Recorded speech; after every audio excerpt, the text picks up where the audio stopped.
കയ്യിലുണ്ടായിരുന്നു. ശക്തമായിട്ട് പ്രാർത്ഥിച്ചു. MRIയുടെ റിപ്പോർട്ട് വന്നു, ഒരു കുഴപ്പമില്ല. പിറ്റേ ദിവസം ഞാനിവിടെ കൃപാസനത്തിൽ വന്നു. അന്ന് ഇവിടെ ആരാധന നടക്കുന്ന സമയമായിരുന്നു. അതായത് ഈ കഴിഞ്ഞ 7-ാം തീയതി ഇവിടെ ഈ മണലിൻ്റെ അകത്ത് വന്നിരുന്ന് ഞാൻ മുട്ടയെ കുത്തുനിന്ന് പ്രാർത്ഥിച്ച് എൻ്റെ പപ്പയുടെ ജീവൻ തിരിച്ചു കിട്ടാൻ വേണ്ടി.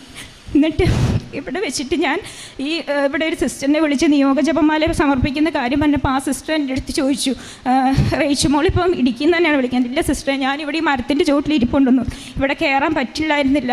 ആ സെക്യൂരിറ്റി ചേട്ടൻ എനിക്ക് ഉപ്പ് മാത്രം തന്നു. ഉപ്പ് മാത്രമേ ഞാൻ ആവശ്യപ്പെട്ടിട്ടുണ്ടായിരുന്നുള്ളൂ. അത് തന്നു. ഞാനത് കൊണ്ടുപോയി. ഞാൻ ചെന്ന് കഴിഞ്ഞപ്പോൾ പപ്പാനെ വാർഡിലേക്ക് ഷിഫ്റ്റ് ചെയ്തതാണ് കണ്ടത്. പപ്പ നന്നായി സംസാരിക്കാൻ തുടങ്ങി. ഇവിടെ വെച്ച് മാതാവിന് നന്ദി പറഞ്ഞു. പിന്നെ പെട്ടെന്നായിരുന്നു പപ്പയുടെ എല്ലാ തരത്തിലുള്ള മാറ്റങ്ങൾ സംഭവിച്ചത്. മെഡിസിൻ ഹാഫായിട്ട് ചുരുങ്ങി. പിന്നെ കിഡ്നിയുടെ പ്രവർത്തനം നോർമലായി. ക്രിയാറ്റിൻ ലെവലൊക്കെ ഭയങ്കര ഹൈ ആയിരുന്നു. ബ്ലഡ് വേണമെന്ന് പറഞ്ഞു. പപ്പായ്ക്ക് പ്ലേറ്റ്ലെറ്റ്സ് കൗണ്ട് 8,000 താഴെ എന്നുള്ളത് 1,00,000 മുകളിലേക്ക്